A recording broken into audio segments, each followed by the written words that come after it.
Te glorificamos, Señor, y te damos gracias porque es en tu gracia el que podemos acercarnos a tu palabra. Señor, es tu misericordia la que nos permite tener comunión y juntarnos aquí. Y nuestro deseo siempre, Señor, no solo de labios, sino que el vínculo, la razón, el objetivo por el cual nos reunimos es adorar tu nombre. Tú eres el vínculo. Como tu palabra lo grafica en tantas partes de la Escritura, es tu Espíritu Santo el vínculo de la paz, el vínculo, la unidad, el que realmente nos une, Señor. De modo, Señor, que nosotros queremos intimar de manera conjunta, no de manera superficial ni por razones equívocas, sino que sea el conocerte a ti, el tener una relación personal contigo y de esta manera gozarnos con todos aquellos que están buscando tu nombre, tu palabra. Todos aquellos que están buscando, Señor, el ser transformados por ti, para que ya no vivamos nosotros ni nuestras características humanas pecadoras, sino que tú te glorifiques en nosotros para tu gloria, para tu beneplácito, como dice tu palabra, Señor. Y oramos, Señor, para que en esta mañana este proceso que tú has iniciado, como dice tu palabra, y que prometes cumplir, siga siendo llevado a cabo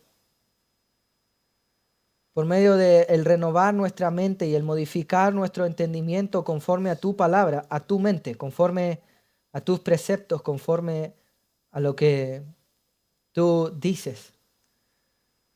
Que nuestras ideas, nuestro deseo, Señor, nuestras ideas sean las tuyas y que ellas gobiernen nuestra mente y corazón y de esta manera, Señor, juntos podamos adorarte. Permítenos, Señor, glorificarte exponiendo tu palabra fiel. No queremos que esto solo sea un nombre ficticio, sino que sea una meta y un desafío para nosotros. Permítenos caminar con ese temor. Permíteme, Señor, exponer fielmente tu palabra.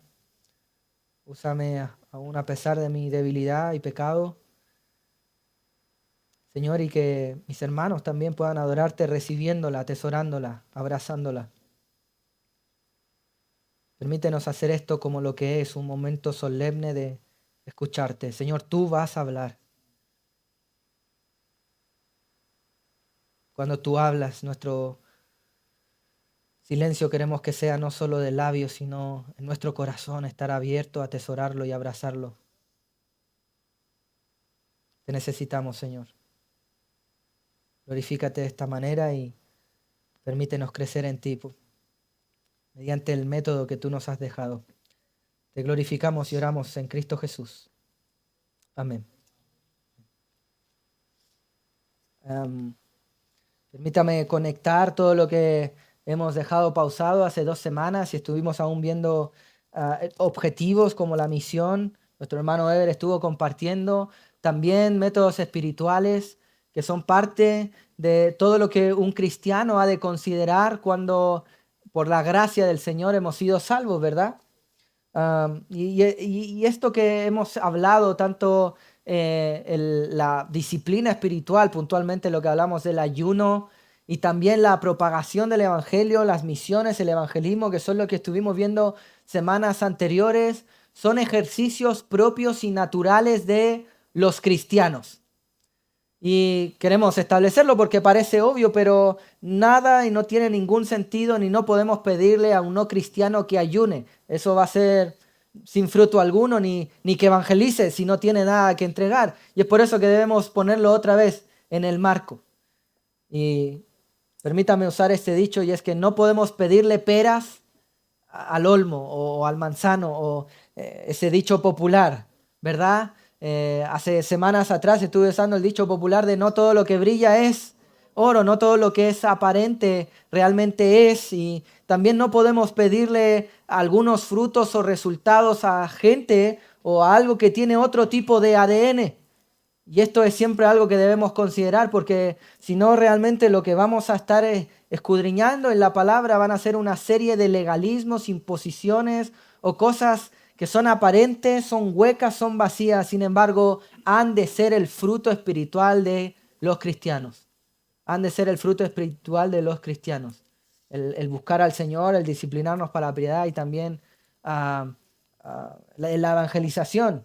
Y es por eso que necesitamos tener conciencia de quiénes son los cristianos o cómo son los cristianos, cómo podemos tener seguridad de nuestra salvación, certeza de que el Señor ha iniciado su obra en nosotros y no autoengañarnos, ¿verdad? Y es por eso que estamos estudiando la carta primera de Tesalonicenses, porque básicamente es la iglesia modelo que nos presenta al menos la Escritura. Sabemos que también aún mejor que ellos, como dice Hechos 17 en adelante, ¿verdad? Existían los hermanos de Berea. Sin embargo, los que podemos conocer más íntimamente son a los de Tesalonicenses, de Tesalónica, ¿verdad? Y hemos estado estudiando el capítulo 1 de Tesalonicenses y hemos estado viendo algunos frutos, algunos aspectos, algunas evidencias de cómo son los cristianos, de cómo son los que han sido salvos, los que han llegado a la salvación. Abra su Biblia y mientras hable la palabra del Señor, te recuerdo que esto está en el marco de Pablo saliendo de Filipo después de estar preso, llegó a la ciudad de Tesalónica, donde también pudo predicar y después de estar 3 semanas, 3 días de reposo con ellos, predicando la palabra día tras día, hubo fruto espiritual y hubo salvación, hubo conversiones. Ahora uno podría decir, como hemos apuntalado, en 3 semanas simplemente se plantó la iglesia ejemplar. Pues sí, pero vemos que esto no era como sucede hoy. Uno podría decir 3 semanas y ya. Bueno, una era el apóstol Pablo. 2, el Señor está estableciendo la iglesia. 4, habían aspectos importantes para el crecimiento de una iglesia. Y una es la calidad de la palabra. Que la palabra expuesta sea fiel y no torcida. Eso es lo que vemos en el patrón de la palabra. Primera de Pedro capítulo 2, versículo 2. Dice que debemos desear como niños recién nacidos la leche espiritual no adulterada. Es decir, la palabra del Señor sin torceduras, la palabra fiel, ¿verdad? La palabra fiel del Señor sin ser manipulada para que mediante ella crezcamos para salvación, dice el pasaje. De modo que un cristiano va a crecer espiritualmente cuando es expuesto a la palabra del Señor, a la palabra pura. En este sentido estamos hablando de calidad, calidad. Tú no vas a crecer espiritualmente si no tienes tiempo de calidad con la Escritura. Tiempo de calidad. Palabra no llena de artificios y emociones y historias humanas y testimonios incluso, no. Sino escudriñando la Escritura, sabiendo qué dice en su contexto, palabra fiel. Esa es la manera que un cristiano crece, pero eso no era todo. Pablo había expuesto toda la palabra, pero también vimos que hay un elemento vital para el crecimiento de los cristianos y es la cantidad. No es solo la calidad, sino la cantidad. Uno decía, pero ¿dónde está la cantidad si solo fueron 3 semanas? Bueno, pero en primer lugar ellos se juntaban todos los días. Hicimos este cálculo en horas. Si tú solo estás expuesto 1 hora a la semana, el día domingo, a la palabra, por muy fiel que ésta sea, vas a crecer a un ritmo lento. ¿Por qué? Porque en un año, por lo menos, simplemente, si no te dormiste en los sermones, si escuchaste y el sermón duró 1 hora, como mucho vas a tener 52 horas. Sin embargo, si consideramos que Pablo, por lo bajo, predicaba 8 horas al día, en 3 semanas tenemos lo que un cristiano crecería en 4 años, expuesto a 1 hora a la palabra. Por tanto, tenemos que considerar, mis queridos hermanos, que para crecer espiritualmente la iglesia debe estar expuesta tanto en calidad a la palabra del Señor como en cantidad a la palabra del Señor. No hay otro método. Cristo edifica su iglesia. ¿Cómo lo hace? Por medio de su palabra, por medio de líderes capacitados que exponen su palabra y por medio de la iglesia que ha recibido la palabra, atesora la palabra, ha sido transformada por la palabra, de modo que ejecuta la palabra. ¿Se fija usted? Esto da gloria al Señor y crecimiento a la iglesia. Y es por eso que la iglesia, uno podría decir, uy, tan solo en 3 semanas. Sí, pero vaya 3 semanas que pasaron. Por lo demás sabemos que Pablo, como dice en Timoteo, predicaba a tiempo y fuera de tiempo. Yo me imagino a esta gente almorzando, hablando de la palabra, mientras comía, como son algunos de los almuerzos de comunión que también los cristianos hasta el día de hoy pueden practicar. Y qué gozo es, me los imagino durmiendo tarde, aún trabajando si era necesario, predicando la palabra y viendo a Cristo en todo. Qué hermoso. Y qué gozo, y eso trae crecimiento a la vida de la iglesia. Y este fruto lo podíamos ver, como dice versículo 1, Pablo, Silvano y Timoteo, este Silvano que es Silas, como lo mencionan Hechos, habían predicado y estaban gozosos y daban gracias, versículo 3, porque habían visto los frutos espirituales en la vida de los tesalonicenses, de modo que sabían sobre la obra de vuestra fe, versículo 3, del trabajo de vuestro amor y la constancia que ellos tenían en Jesucristo. Habían visto los frutos espirituales, la obra de su fe, el trabajo y el sacrificio. Esta palabra trabajo significaba algo que ellos realizaban aun cuando no querían hacerlo. Este sacrificio de amor que hacían por ellos y por otros, y la constancia. Fíjese usted ahí el elemento. No estuvieron 5 minutos expuestos a la palabra, sino que era constante y guardaban la esperanza en Jesucristo. Seguían avanzando porque sabían que un día este tiempo pasajero de sufrimiento va a pasar y estaremos con nuestro Señor.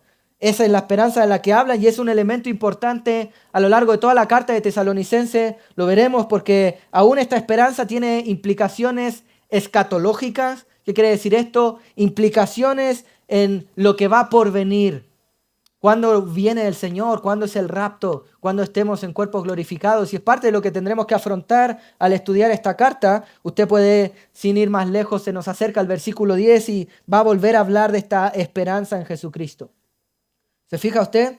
Entonces, semanas anteriores estuvimos viendo las evidencias de una vida salvada, las evidencias de un cristiano. Y del versículo 3 estuvimos viendo los frutos espirituales. ¿Quieres ver cómo es un cristiano? Frutos. Por sus frutos os conoceréis. El resultado de lo que dice creer, no solo sus labios, sino su vida, su carácter. ¿Cuál es la obra de su fe? ¿Cuál es el trabajo de su amor? ¿Cuál es la esperanza que tiene? ¿Por qué sigue perseverando o no? Y podemos conocer a las personas. Pero esto no es todo, hay otras evidencias y estuvimos viendo también esta certidumbre de una vida transformada. Versículos 4 y 5, Pablo tenía esa certidumbre. Conocemos, hermanos amados de Dios, vuestra elección. El Señor que eligió desde antes de la fundación del mundo, que también nos llamó, que también nos salvó, que también nos santificó. Ellos no conocían a quién Dios eligió antes de la fundación del mundo, pero habían tenido la evidencia de que Dios les había elegido antes de la fundación del mundo por ver los frutos espirituales. Dios salva. Las salvaciones del Señor y estuvimos ahondando ampliamente en lo que es la soberanía del Señor. Dios es soberano sobre la naturaleza, sobre el clima, sobre los gobernantes, sobre los corazones, sobre todo. Dios es soberano. De modo que las salvaciones del Señor. Y ellos tenían esta certidumbre porque el Evangelio llegó a la vida de los tesalonicenses no solo con palabras, sino con el poder, este poder que es el Evangelio. No me avergüenzo del Evangelio porque es poder de Dios para salvación, para todo aquel que cree. Este Evangelio tiene el poder de transformar la mente, el corazón de las personas y no solo la manera física o externa o la carcasa. De modo que el Evangelio no solo va a cambiar tu conducta, sino que va a cambiar tus intenciones, va a cambiar tus pensamientos, va a cambiar tus sentimientos, incluso va a apuntarte a Cristo. De modo que tú ya no vas a desear pecar, tú vas a desear que el Señor te santifique. Eso no es un deseo que viene de tu carne, te lo garantizo. Es un deseo que viene por producto del Espíritu Santo morando en la vida de los cristianos. Y esa es la lucha que tenemos, el no vivir en nuestra carne y en los deseos que ella tiene, sino en los deseos que el Señor pone en nosotros y también los lleva a ejecución. Filipenses 2:13. ¿Se da cuenta? Pablo tenía esta certeza en ellos. Y tenía esta certeza porque otra de las evidencias de una vida que fue salvada es un testimonio bíblico ejemplar. Un testimonio ejemplar, estuvimos viendo esto en los versículos 6 y 7. Vimos que habían 12 elementos de un testimonio ejemplar. El testimonio ejemplar está basado porque imita la fe de otros. Ellos habían imitado la fe de Pablo, Silvano y Timoteo, Silas, como habíamos dicho. Ellos estaban viendo cómo ellos se conducían, de modo que ellos imitaban la fe de ellos. Pablo aún no tenía reproche en decir ser imitadores de mí como yo soy imitador de Cristo. Y esto es lo que todo líder espiritual debe modelar. Todo líder espiritual. Ahora usted me dirá, yo no soy líder en la congregación. Perfecto. Una, todavía. No sabemos si Dios te ha llamado. Dos, probablemente seas el líder espiritual en tu hogar, si eres padre, si eres madre. ¿Quién debe modelar la fe para sus hijos? Y no solo esto, hermano, somos llamados a ser la iglesia, el liderazgo espiritual de una sociedad. No son los políticos los que deben modelar cómo se debe vivir santa y piadosamente. ¿Cómo debe ser columna y baluarte de la verdad? No van a ser las ONGs que van a modelar esto. Nosotros, la iglesia, somos los encargados de liderar a la gente, de guiar a la gente por medio de un buen testimonio ejemplar a cómo se debe vivir la vida. De modo que todo cristiano, por esencia, en ese sentido, debe ser un líder y has de procurar liderarte a ti mismo primero. ¿Cómo hago esto? Calidad con la palabra, cantidad con la palabra y viendo ejemplos dignos de imitar. Y es por eso que es tan elemental que los líderes de una congregación sean irreprensibles, es decir, sean un ejemplo a la iglesia. Que sean marido de una sola mujer, un carácter ejemplar, que sean capaces de enseñar, pero no solo con palabras, sino también modelando un testimonio. Modelando un testimonio para que pueda ser imitable. Pero también un testimonio ejemplar es alguien o gente que impacta la vida de otros. Esto lo estuvimos viendo de tal manera, versículo 7, que ha sido ejemplo a todos los de Macedonia y Acaya que han creído. Los tesalonicenses habían copiado, imitado la fe de Pablo, Silvano y Timoteo, de modo que lo habían impregnado tanto en su ser que llegaron a ser ejemplo. El Señor llevó su ministerio a toda Macedonia. Macedonia era esta región, lo que hoy sería Turquía, en Asia Menor. Y Acaya, y toda la gente estaba creyendo en base, en este caso, al testimonio que los tesalonicenses estaban teniendo. Al testimonio de los que los tesalonicenses estaban teniendo, de modo que otra evidencia de una vida salvada es el testimonio bíblico. ¿Cómo es un testimonio bíblico? Otra vez, un testimonio que imita la fe, la santa fe de otros, pero también que impacta con su testimonio a otros, un testimonio ejemplar.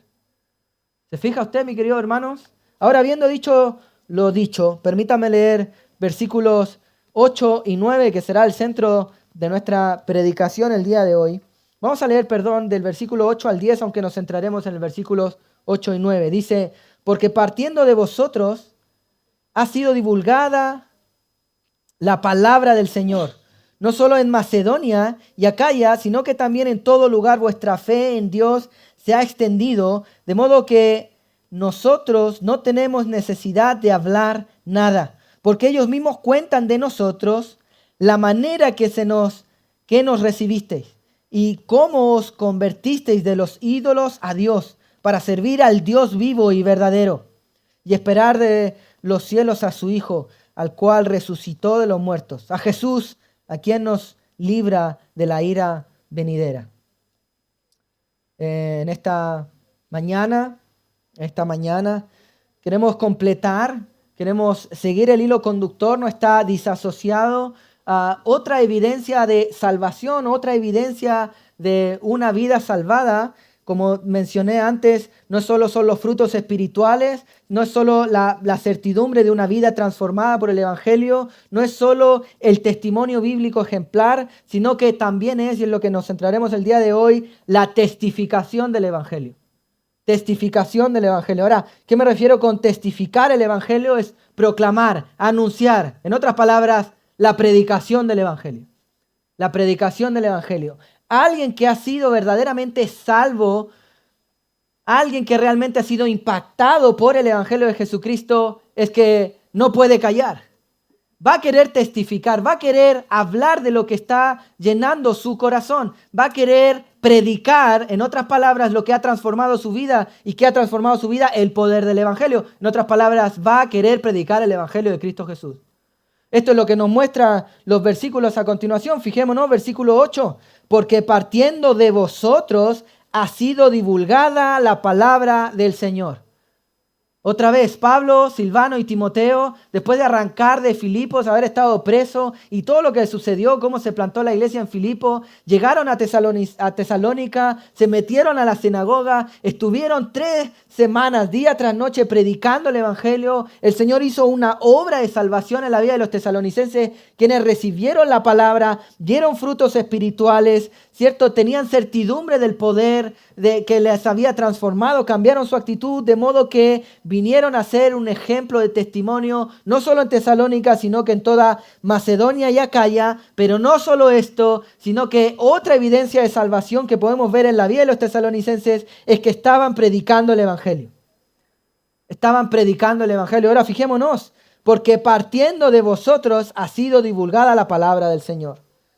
Este énfasis en el que Pablo lo está diciendo porque partiendo de vosotros, está diciendo, no es que el Evangelio se inició con vosotros, no es que vosotros creasteis el Evangelio, sino que está diciendo más bien que la intención genuina que tenían realmente los hermanos de Tesalónica era predicar el Evangelio. No, ellos tenían algo así como en nuestra era moderna, llamaríamos aún en la escritura, lo llama como vocación. ¿Qué es vocación? Vocación es aquello que tú deseas hacer y no necesitas que nadie te presione para hacer. Déjame dar un ejemplo. Alguien que tenga vocación por los niños. Bueno, quiere estar sirviendo a los niños y no necesita que nadie lo esté presionando para servir con los niños. Es su deseo genuino, parte de él mismo. Ahora, parte, en este caso, del fruto espiritual que ellos tenían en su interior. De modo que el cristiano, en otras palabras, no necesita que le estén presionando ni recordando que predique la palabra. Esto debe ser el resultado de lo que está llenando tu corazón. Ahora aterricemos esto a nuestra vida. Hermano, todo cristiano ha de tener el deseo genuino de predicar la palabra del Señor.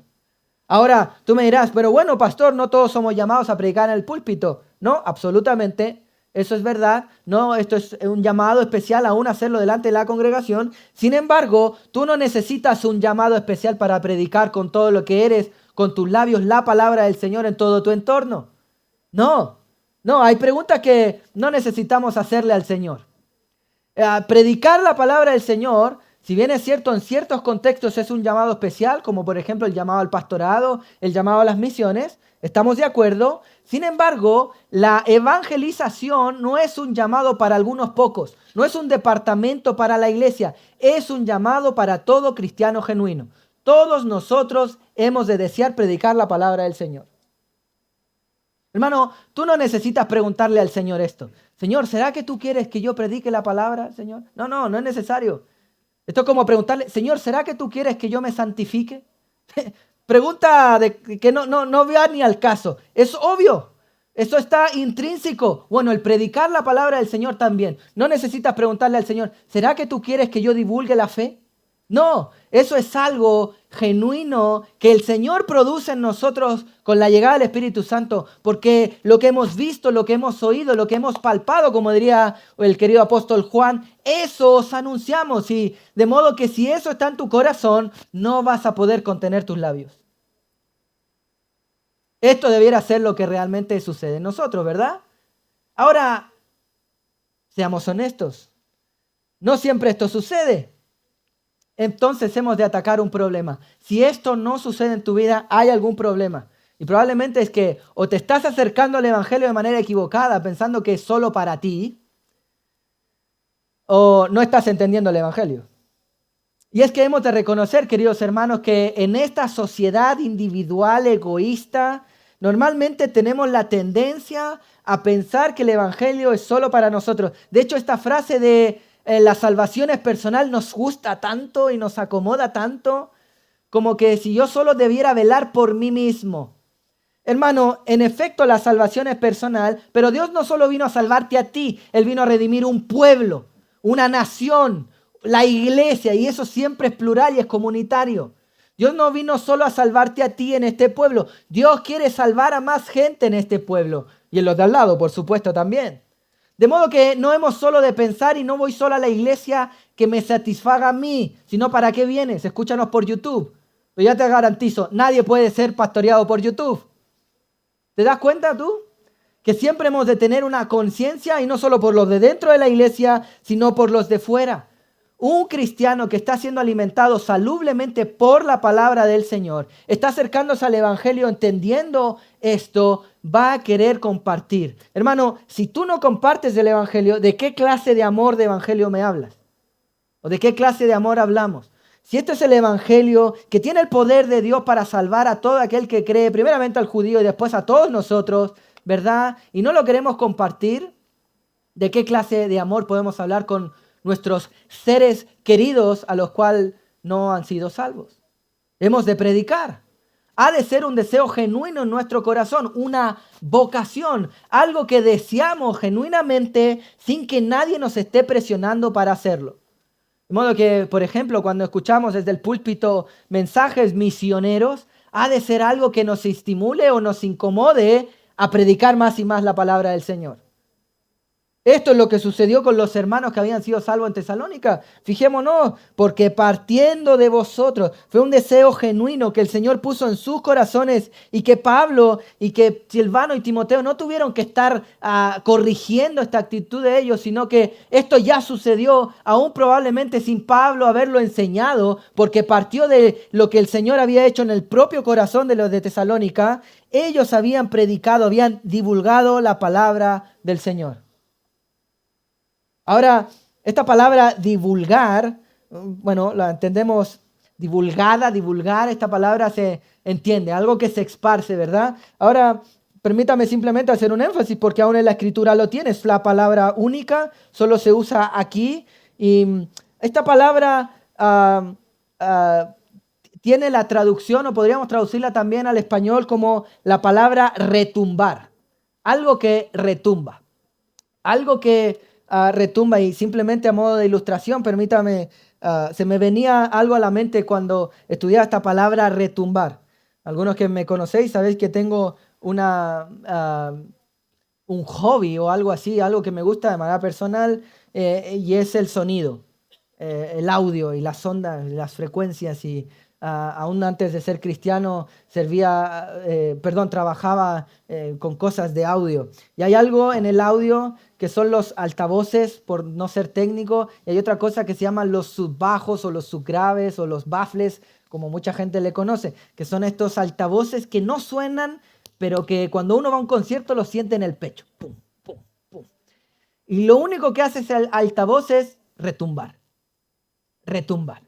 Tum. Es una onda más grave que se propaga y que nuestro oído humano, que solo escucha de 20 Hz a 20 kHz, no lo logra escuchar, pero sí se logra sentir, y que es cuando uno se acerca a un concierto y le pega en el pecho. Es como que te están dando aquí, en el pecho. Eso, retumbar.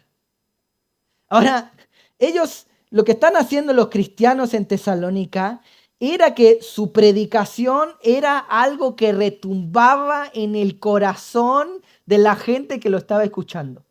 Era algo que golpeaba el pecho, algo que se sentía algo pesado, una onda más grave que simplemente el susurro o simplemente el pitido en la oreja. Era algo que eran palabras tan pesadas que retumbaba en el corazón y en la mente de aquellos que le escuchaban, porque sus palabras tenían tanto peso que nadie podía quedar indiferente o decir que no existe.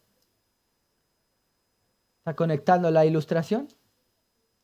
La predicación de los de Tesalónica no era simplemente una predicación de proselitismo, de que salimos a la calle y predico. ¿Por qué? Bueno, porque nos toca, porque los cristianos tenemos que hacer esto, y bueno, porque voy a cumplir mis horitas de servicio a la iglesia. Me paro en la esquina y reparto unos folletitos. No. ¿Cómo era la predicación de estos salvos? Eran con palabras que eran el poder del evangelio, que tenían tanto peso porque lo argumentaban con sus labios, pero también con su testimonio, que retumbaban en la mente de sus oidores. Era una palabra, en otras palabras, como diría otro pasaje bíblico, que no volvía vacía, que retumbaba. Ahora permítame por favor volver a la ilustración del retumbar. Retumbar es algo que no solo se genera la onda, sino que después de que ha llegado la onda, sigue retumbando, sigue los coletazos de dicha cosa. Ellos predicaban, la gente lo escuchaba y eso retumbaba en el corazón de la gente, de modo que seguían pensando aunque dejaron de escucharlos. ¿Te fijas tú? ¿Cómo ha de ser la predicación de una iglesia ejemplar? Con palabras que retumban en el corazón. en la conciencia de los que han sido expuestos a esta palabra. Ahora, para que esto suceda, mi querido hermano, vamos a tener que ser fieles a la palabra fiel del Señor. Fieles a la palabra fiel del Señor, pero también guardando un testimonio coherente. Eso va a traer un peso a lo que nosotros decimos. Eso va a traer algo que no es solo que se lleva el viento, no es solo un chirrido, sino algo que va a permanecer y perdurar, retumbando en el corazón de la gente. Y eso es lo que queremos. Uy, pastor, pero es que no queremos incomodar a nadie. Bueno, usted, yo sí. ¿Cómo así? Sí. Nos queremos meter con el corazón de la gente. No queremos que sigan viviendo sus vidas pecaminosas tal como lo siguen viviendo. Y que alguien te prenda un foco de luz en la cara, te lo garantizo, es incómodo. Es incómodo. Bendita incomodidad con la que alguien nos confrontó alguna vez. Hermano, y queremos que no te sientas cómodo con la manera de vivir que tienes alejada de Cristo, sino que te arrepientas y cambies de sentido en tu vida y glorifiques al Señor. Ese es nuestro deseo.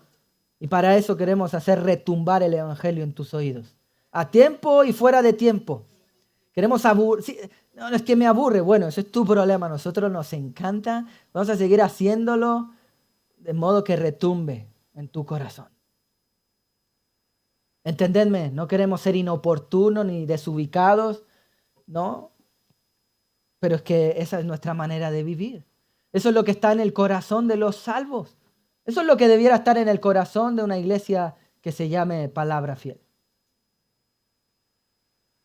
Aterricemos esto a nuestra vida. ¿Es esto nuestro deseo? ¿Están nuestras palabras retumbando, siendo divulgadas constantemente la palabra del Señor en la vida de otros? Una evidencia de salvación es que una persona salva quiere compartir, quiere predicar lo que atesora en su corazón. Si este no es tu deseo, probablemente, hermano, hermana, si es que lo eres, probablemente hay un problema, no estás entendiendo el Evangelio o no estás valorando el Evangelio como debieras valorarlo, no es tu tesoro máximo. Si tú todavía no eres cristiano, quiero decirte que debes arrepentirte, que no hay otra cosa que haga más sentido que vivir la vida para la gloria del Señor. Hermano, una de las pocas razones por la que un cristiano sigue vivo y el Señor no se lo ha llevado a su presencia todavía, una de las pocas razones que existen es que todavía estás aquí para predicar la palabra del Señor. No hay mucha razón más. Una de las pocas razones por las que sigues vivo, si ya eres cristiano y el Señor no te ha llevado a su presencia, es porque debes predicar la palabra del Señor. Debes seguir aportando a la santificación de la iglesia. No hay mucha razón más. Sea a tus hijos, a seres queridos, vecinos, etcétera. Lo que sea. Es de lo central. Fijémonos, porque partiendo de vosotros esta motivación genuina, esta vocación que tenían los de Tesalónica, ha sido divulgada, ha retumbado, ¿qué cosa? La palabra del Señor. No solo a los de Macedonia y Acaya, y otra vez fijémonos, sino que también a todo lugar vuestra fe en Dios te ha extendido, de modo que nosotros no tenemos necesidad de hablar nada. Versículo 9, porque ellos mismos cuentan de nosotros la manera que nos recibisteis y cómo os convertisteis de los ídolos a Dios para servir al Dios vivo y verdadero. Fijémonos cómo sucedió esto.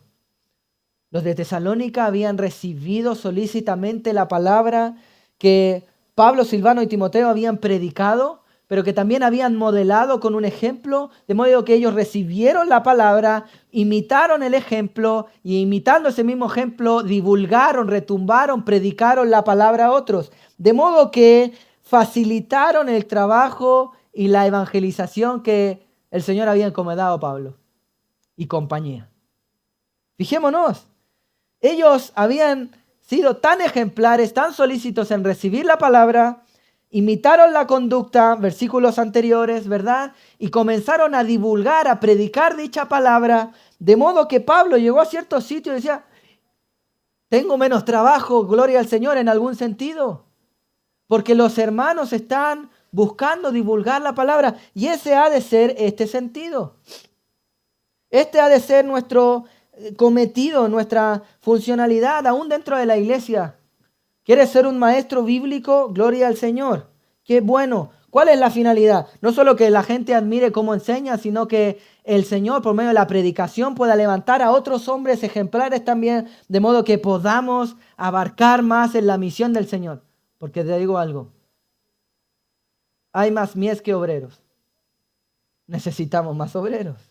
Es un gozo ver esto. Si esto no está en el corazón de los que enseñan la palabra, pues más bien te pareces a Tercera de Juan y el hermano Diótrefes, que quiere ser el primero entre ellos. Nuestro hermano Eber nos ha predicado de esto, ¿verdad? Quiere solo él enseñar y figurar o algo así.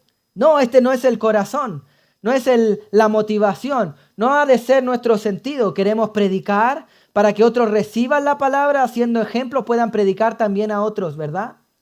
Eso es lo que queremos desde esta congregación, lo necesitamos. Es vital.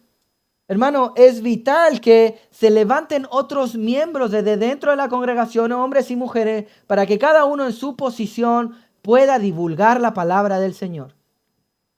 Piensa tú lo siguiente. Somos una iglesia pequeña, ¿verdad? Promedio, pues 50 personas, no 50 miembros todavía, 50, 60, 70 personas en el espectro más o menos. ¿Y piensas tú que un pastor puede darle tiempo a todos ellos en la semana? Porque necesitamos establecer relaciones íntimas y profundas, ¿verdad? Todos tenemos necesidad de ser pastoreados, por supuesto. ¿Da? No da. Entonces, si son 50, que es una iglesia pequeña y alguien te pide hora, imagínate todos en esa semana se ponen de acuerdo y te piden hora. No, va a tener que dar como hora como para 2, 3 semanas más, un mes o algo así. ¿Te fijas tú? El día solo tiene 30, el mes tiene 30 días y 31 como mucho. ¿Te fijas, hermano? Entonces, ¿qué necesitamos? Distribuir las cargas del Evangelio, por supuesto. No estamos quejando ni esto es una queja delante de la congregación, todo lo contrario, es nuestro placer y gozo. Pero qué bendición es si más hermanos están distribuyéndose todas las cargas del ministerio, de modo que podemos predicar y extender el testimonio y la predicación no solo a Pedrezuela, sino a Calla o podamos llamarle el Molar, el Vellón, lo que sea. Amén. ¿Se fija usted, hermano querido? Esto es lo que había sucedido con los hermanos fieles, con la iglesia ejemplar en Tesalónica. Habían recibido la palabra, imitaron el ejemplo, pero no se quedaron en eso, sino que predicaron. Predicaron. Ahora, permítame darte algunas apuntaladas o algunas cosas necesarias para hablar tanto del sermón pasado, de un testimonio ejemplar, como de una divulgación correcta de la palabra. Un testimonio ejemplar es alguien que busca imitar la fe de otros y que impacta con su testimonio la vida de otros. Eso es lo que vimos el sermón pasado de Tesalonicenses. Ahora, permítame simplemente recordarte y clarificar y usar este sermón para eso. Clarificar, permítame ir a Proverbios 27:2. Proverbios 27:2. Proverbios, estas verdades prácticas para la vida. Proverbios 27:2, alabe el extraño y no tu propia boca, el ajeno y no los labios tuyos. ¿Qué está diciendo este proverbio? En otras palabras, que no hables solo de ti o que tu testimonio, tu buen testimonio no salga solo de tus labios, sino que otros lo reconozcan, ¿verdad?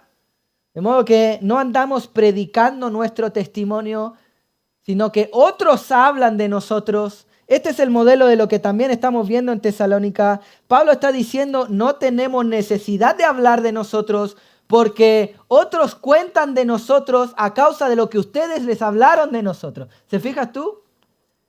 No queremos ir a presentarnos en primera persona.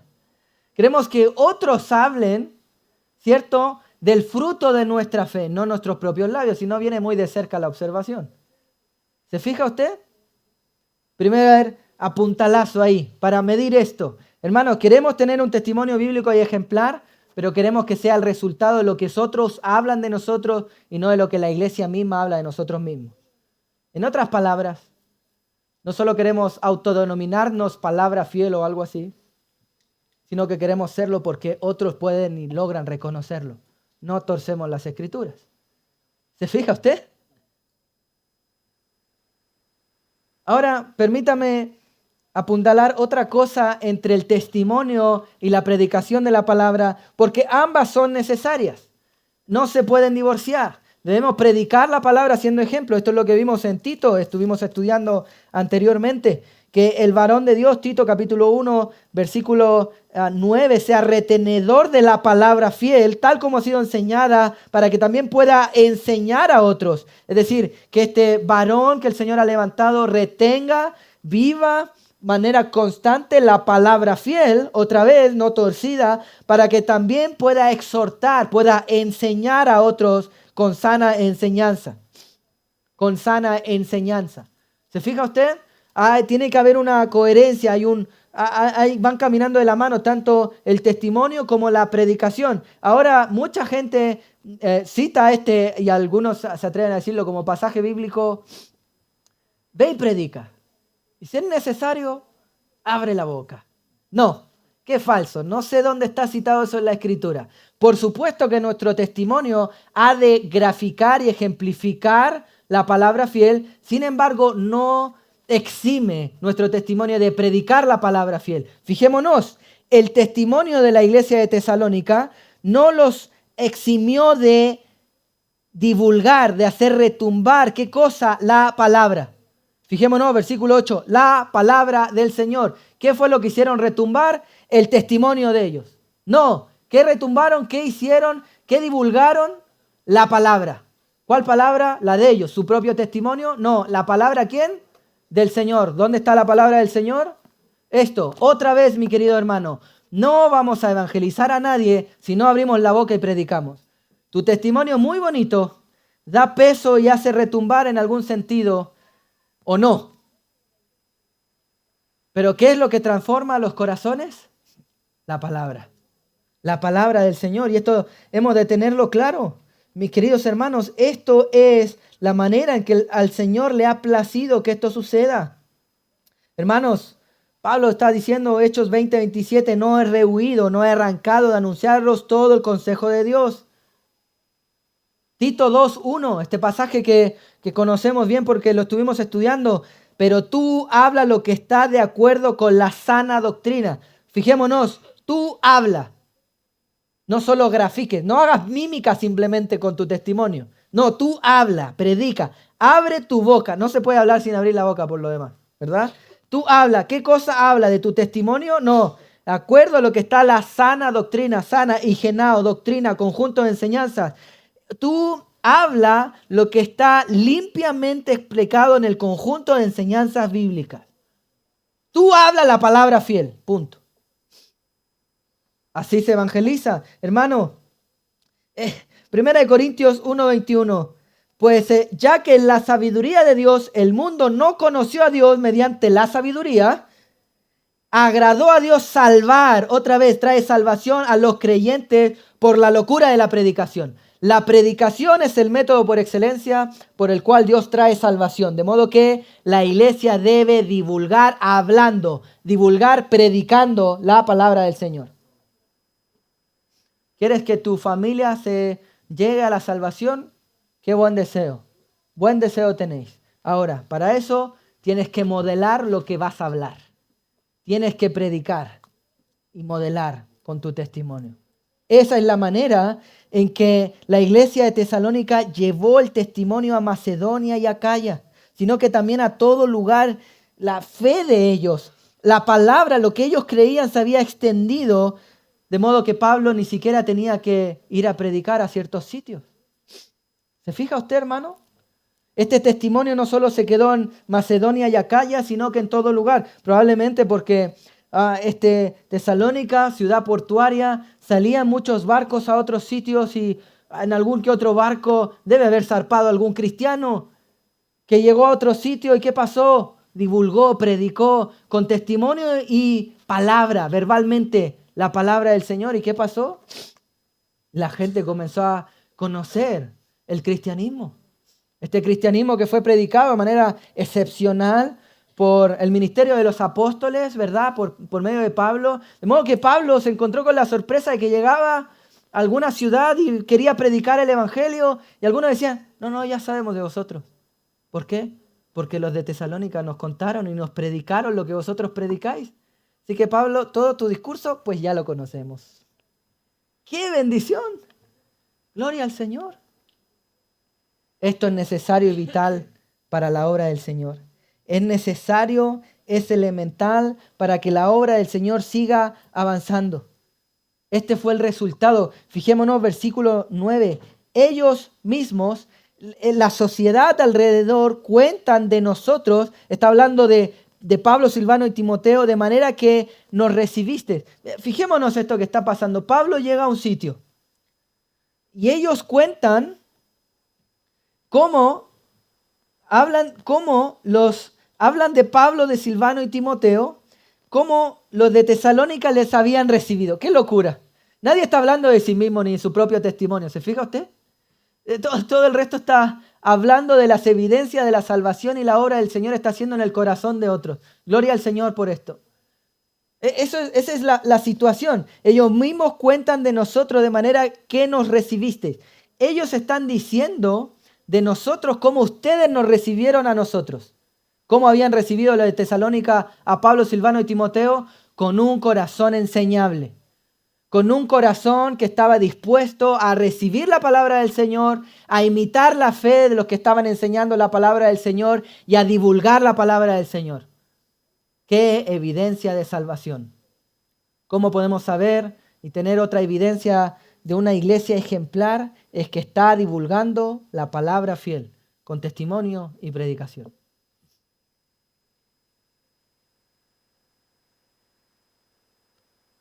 Porque ellos mismos cuentan de nosotros la manera en que nos recibiste y cómo os convertisteis de los ídolos a Dios para servir a Dios vivo y verdadero. El último que nos arroja este pasaje es que ellos habían convertido, ellos habían cambiado. La palabra aquí, convertir, otra vez tan usada en el Nuevo Testamento, es que habían cambiado plenamente de actitud. En otras palabras, ellos habían cambiado su mente, su corazón, sus ideas. Ellos no solo habían cambiado ciertas conductas y ciertas prácticas, no es simplemente que cambiaron que el domingo en la mañana antes dormían y ahora van a la iglesia. No es simplemente una conducta externa lo que los de Tesalónica habían cambiado, sino que habían cambiado algo íntimo, habían cambiado su adoración. Fijémonos, ellos habían cambiado, se habían convertido de los ídolos o a los ídolos que antes veneraban, adoraban a Dios con mayúscula, para no solo adorar, sino servir a Dios vivo y verdadero. ¿Se fija usted? Ellos habían cambiado su adoración, ellos habían cambiado lo que llenaba su corazón. ¿Por qué un cristiano adora a Dios? ¿O cuándo es una adoración genuina, pura y verdadera? Cuando Dios llena nuestro corazón. Así lo podemos ver en la Escritura cada vez que Pablo está recordando y escribiendo acerca de Dios. Como dice un pastor, no hace más que irrumpir en doxología o irrumpir en alabanza. ¿Por qué? Porque la meditación, el conocimiento de Dios, el saber que Él es el Dios soberano, creador de los cielos y de la tierra y todo lo que existe. Y es que este Dios grande y soberano, sin ninguna razón, sin ningún merecimiento más que el hecho de su voluntad, su gracia y misericordia inaludible con nosotros, le dio la gana de salvarme siendo yo un pecador que no le daba más motivos para destruirme en el infierno. Le plació salvarme, transformarme y aún en eso usarme para su gloria y poder ser de bien para otros siendo yo un pleno pecador. Es una locura que no hace más que querer tirarme al suelo, arrodillar y decir gloria a Dios. ¿Te das cuenta? Esto es lo que estaba pasando. Esta gente tuvieron todo por basura, todos los demás ídolos paganos, y cambiaron lo que llenaba su corazón. Otra vez, cambiaron su adoración, cambiaron aquello que era su gozo máximo, su placer máximo, aquello de lo que querían alimentarse. Ellos ya no querían saber otras tonterías y dioses paganos, querían conocer al Dios de la Escritura, al Dios de la palabra fiel. Ellos habían cambiado lo que más anhelaban en su corazón. Pregunta, ¿ha sido así con nosotros? Si esto no ha sido así con nosotros, mi hermano amado, debemos arrepentirnos. Si no es Dios nuestra genuina y pura adoración lo que más anhelamos en nuestro corazón, una, no tendrás apetito bíblico espiritual. Dos, no podrás estar sostenidamente adorando a Dios. Tres, esto no va a reflejar genuinamente en tu testimonio, sino que solo vas a cambiar una serie de conductas y normas religiosas efímeras que solo podrás sostener 5 minutos porque el hombre no es capaz. Esto no es difícil para el hombre, esto es imposible para ti. Dios necesita regenerar tu corazón, cambiar lo que más deseas en tu corazón para sacarte de todo lo que pueda ser un ídolo, porque en este contexto son otros ídolos paganos, pero un ídolo es todo aquello que ocupa el lugar de Dios. Aún la adoración, aún la comunión entre cristianos puede ser un ídolo. El posicionamiento y el bienestar físico puede ser un ídolo. Tus hijos pueden ser un ídolo. Tu matrimonio puede ser un ídolo. Todo lo que saca del centro a Cristo Jesús como la única cosa más importante en tu vida es un ídolo. ¿Dios ha cambiado esto en tu corazón? Si no lo ha hecho, debemos arrepentirnos. Debemos clamar y pedirle que haga una operación en nuestro corazón, para que nuestra doxología cambie, nuestra adoración cambie y que esto se refleje en un servicio al Dios vivo y verdadero. Y que ese Dios vivo y verdadero sea no solo un Dios vivo y verdadero en la vida de otros, sino que sea un Dios vivo y verdadero en mi corazón. Porque Él ya lo es, lo creas o no, lo vivas o no, es un Dios vivo y verdadero, es el único Dios que se relaciona. Vivo y verdadero, no hay otro Dios vivo y verdadero. ¿Hay más dioses? Sí, falsos y muertos. Pero Dios, vivo y verdadero, solo hay uno. ¿Está viviendo en tu corazón? Si esto no es así, mi hermano, si esto no es así, no lo digo yo, pero no hay evidencia de salvación en tu vida. Recuerda el marco, evidencias de salvación. Alguien que ha sido salvo ha cambiado lo que más desea en su corazón. Ha cambiado su adoración de ídolos a un Dios vivo y verdadero. Pastor, pasa que yo creo que es así, solo en parte. Hay días que me cuesta más, días que me cuesta menos. Sí, mi hermano, estamos de acuerdo. Esto es una lucha diaria, constante. Una vez escuché una frase, pastor, diciendo, el cristiano es el muerto más vivo que conozco, o algo así. Hermano, debemos morir a nuestra carne de manera diaria. Y no es que Dios nos deba resalvar todos los días y que la salvación se pierde. No me malinterpretéis. Pero para el cristiano esto es una lucha. De modo que si tú estás luchando con eso, gloria a Dios, hay evidencia de salvación en tu vida. Porque si no has sido salvo, ni siquiera luchas. Ni siquiera luchas. Pero si esto es una lucha, hermano, gloria al Señor. Te voy a decir quién gana esa lucha, lo solemos decir en consejería bíblica. Va a ganar la lucha espiritual lo que esté mejor alimentado. Imagínate dos boxeadores en un ring. Uno trasnochó, bebió alcohol y al otro día se presenta a la pelea. Y otro estuvo entrenando y haciendo ejercicios, disciplina. Los dos se presentan a la pelea. ¿Quién normalmente va a ganar? El que esté mejor entrenado, el que esté mejor alimentado. Por eso necesitamos las disciplinas espirituales. El ayuno, la oración, la lectura de la palabra. Pero si estás viendo Netflix todo el día, adivina qué es mejor alimentado. ¿Tu carne o tu espíritu? ¿Quién va a ganar esa lucha espiritual? Lo que esté mejor alimentado. Aliméntate de la palabra fiel. Cantidad y calidad. Cantidad y calidad. Esto es lo que había sucedido con los de Tesalónica. Dios había cambiado su adoración. En otras palabras, había cambiado lo que más ellos valoraban en su corazón. De modo que esto que abundaba en su corazón les salía por la boca. Porque de la abundancia del corazón habla la boca. No estás predicando, probablemente el problema no está en tus labios, sino en lo que hay en tu corazón.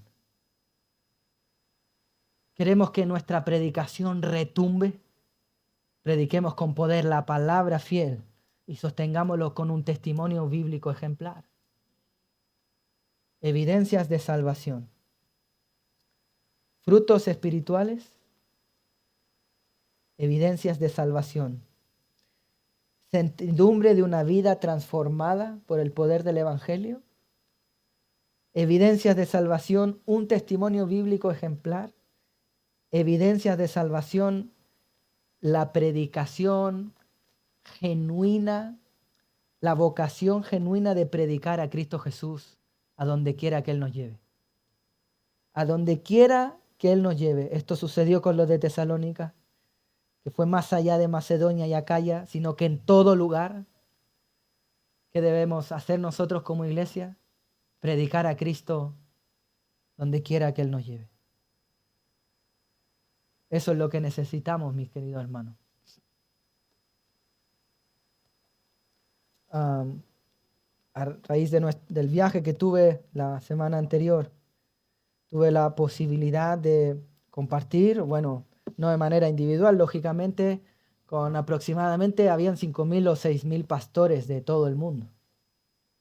Y de pronto me vi en un salón que estaban los pasillos llenos, que solo caben 3.500 personas sentadas y de pronto en la última sesión pidieron que sea como sea, nos apretujáramos todos por ahí, ya no cabía un alfiler, como se dice, y habían aproximadamente 6.000 personas cantando. Se escuchaba como un ejército. ¡Qué bendición! Pero la bendición mayor es que la comunión no se iba a transformar en un ídolo, porque podríamos transformarla en un ídolo y decir, mejor quedémonos aquí, cantando y adorando al Señor en la isla de los cristianos felices. No, la bendición es saber que cada uno de ellos va a volver a su lugar de origen con la motivación genuina de predicar la palabra del Señor. Qué bendición, ¿verdad? Que van a haber 6.000 o 5.000, no sé, el Señor sabía. El Señor sabe, puntos donde la palabra va a ser predicada y esperemos que sea fielmente, esa de ser nuestra oración, ¿verdad? Qué bendición, eso sí era una bendición. Sin embargo, ¿qué son 6.000 en el mundo?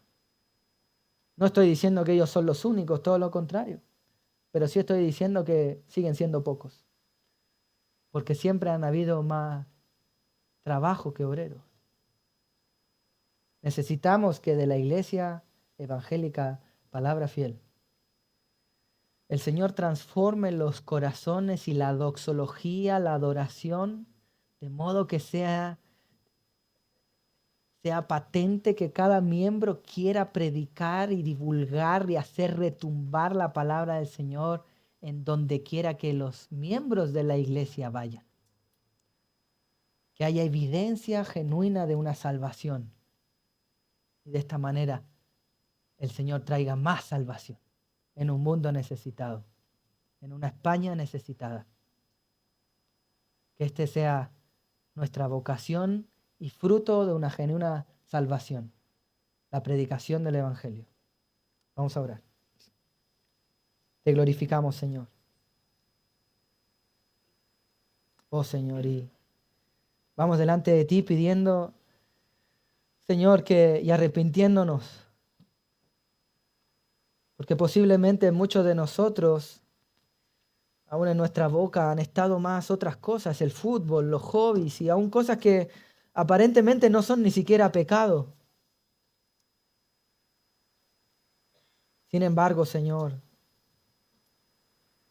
se transforma en un ídolo o un pecado cuando esto ocupa más tiempo en no solo en nuestros labios, sino en nuestro corazón, que tu propia palabra.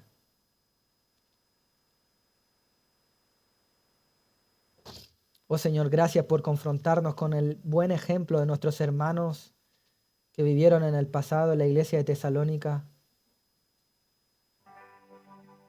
Señor, que nos ponen un ejemplo de coherencia, de los frutos espirituales, de que habían sido convertidos por el verdadero poder del Evangelio y que habían guardado un testimonio ejemplar, imitando a otros y impactando con su testimonio a otros, pero no se quedaban solo en eso, sino que predicaban, divulgaban, hacían retumbar tu palabra, predicándola en Macedonia, en Acaya y a donde sea que tú los llevaste, de modo que desde Tesalónica salieron más soldados y más obreros a sumarse a la gran comisión que tú encomendaste de manera especial también a Pablo, Silvano y Timoteo. Y que tu obra se extendía así, Señor. Gracias, Señor, porque tú convertiste de toda clase de ídolos, quizás en su tiempo gráficos, pero tú les cambiaste el corazón a los hermanos de Tesalónica, de modo que hiciste abundar su palabra en ellos y ellos hablaban, anunciaban al Dios verdadero. Oh Señor, esa es nuestra oración en esta mañana. Que tú llenes nuestro corazón, que tú cambies lo que adoramos en nuestro corazón y que lo que más deseamos, nuestro tesoro, nuestra perla preciosa, más grande en nuestro corazón sea tu palabra, sea el Evangelio, Señor. Señor, si esto no es así, yo te pido que tú traigas salvación por medio de tu palabra, Señor. Que nos confronte y nos arrepintamos, porque no hay sentido alguno de vivir una vida que no está apuntando en torno a ti. ¿Qué esperanza hay? No lo hay. Inquiétanos, Señor. Si esto no es así, Señor, porque nuestra carne es débil, porque batallamos constantemente y tristemente muchas veces perdemos esta batalla. Señor, ayúdanos a alimentarnos de tu palabra, a poder disciplinarnos para la piedad, en ayuno, oración, en lectura bíblica, en escuchar y ser expuestos a tu palabra para que tu espíritu se avive en nuestros corazones y podamos ganar la lucha espiritual, lo que controla nuestra mente y corazón. De esta manera se renueve, se cambie y se avive este tesoro del Evangelio en nuestro corazón y esto repercuta en la obra de nuestra fe, en el trabajo de nuestro amor, en la esperanza en ti, en el testimonio eficaz y en la predicación de tu palabra. Señor, como iglesia aquí en Pedrezuela, Señor, necesitamos que tú hagas esta obra en el corazón de nuestros hermanos porque, Señor, tú lo sabes mejor que nosotros. Hay más trabajo que obreros. Y rogamos y pedimos por estos refuerzos que tú traigas, Señor, a la iglesia, para que en tu orden, Señor, en tu amor a tu congregación, a tu pueblo, a tu obra, Señor, en un compromiso genuino a ti, Señor, podamos adorarte sirviendo a tu iglesia y en un pueblo, Señor, que necesita más testimonio vivo, vivido y predicado en cada rincón de este pueblo y de los aledaños, Señor. Que tú lleves la obra que estás haciendo aquí en este punto de misión a donde a ti te plazca. Señor, permítenos ser fieles y que donde repercuta nuestra onda sea algo que tú nos lleves y nos guíes. Permítenos sabiduría para eso y no ambición humana. Pero rogamos, Señor, que tú cambies la adoración de nuestro corazón para poder ser llenos de ti y habiendo llenado nuestro corazón, divulguemos tu palabra a donde quiera que tú vayas. Señor, hoy somos una iglesia en proceso de plantación, habiendo sido bendecidos por hermanos de la iglesia de Tres Cantos, de la iglesia de Chile, de tantos otros lugares que han orado por nosotros. Permítenos, Señor, también sumarnos a dicha obra de evangelización, pudiendo orar por otros sitios, aportar económicamente a otros sitios si es tu voluntad y pudiendo predicar en otros sitios también, saliendo de nosotros para gloria tuya. Todo esto te lo pedimos en Cristo Jesús. Amén.